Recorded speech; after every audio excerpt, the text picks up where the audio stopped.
சுற்றுலா பயணிகளுக்கு வாடகை மனைவியா இளம் பெண்கள் இருக்க வினோதம் இந்த நாட்டுல நடந்துட்டு இருக்கு. எங்க தெரியுமா? நம்ம நாட்டிலையும் இப்படி ஒரு வினோதமான விஷயம் இருந்தா சின்ராச கையிலே பிடிக்க முடியாதுன்ற அளவுக்கு சுற்றுலா பயணிகளுக்கு வாடகை மனைவிகளா இளம் பெண்கள் மாறி வராங்க. என்னடி சொல்ற? நீ என்ன சொல்ற? என்னடி சொல்ற?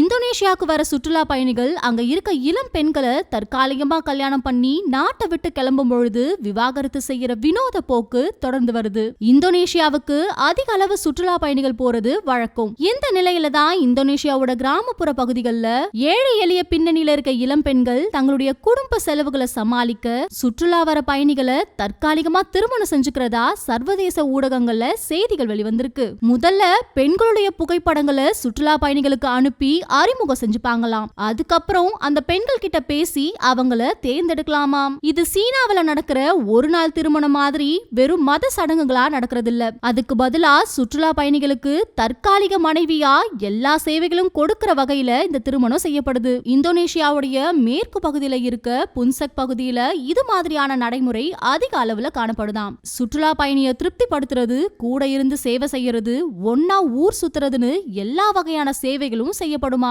சுற்றுலா பயணி அங்க இருந்து கிளம்பும் பொழுது இந்த திருமண பந்தம் முடிஞ்சிடுமா. இந்த திருமணத்துக்கு இன்ப திருமணங்கள்னு பெயர் வச்சிருக்காங்க. இதனால உள்ளூர் பொருளாதாரம் மேம்படுத்தப்படுறதா சொல்லப்படுது. இந்தோனேஷியாவில் நடந்துட்டு வர இந்த மாதிரியான தற்காலிக திருமணத்துக்கு அங்க இருக்க மத அமைப்புகளும் கடுமையான கண்டனம் தெரிவிச்சிட்டு வராங்க. இந்தோனேஷியா சட்டமுமே இந்த மாதிரியான திருமணங்கள் சட்ட விரோதம்னு, இந்த மாதிரியான சட்ட விரோத திருமணங்களுக்கு அங்கீகாரம் கொடுக்கல. இது தொடர்ந்து சட்டவிரோதமான தொழில் அங்க நடந்துட்டு வருதுன்னு இணையத்துல நெட்டிசன்கள் பலரும் கடுமையான கண்டனங்கள் பதிவிட்டு வராங்க.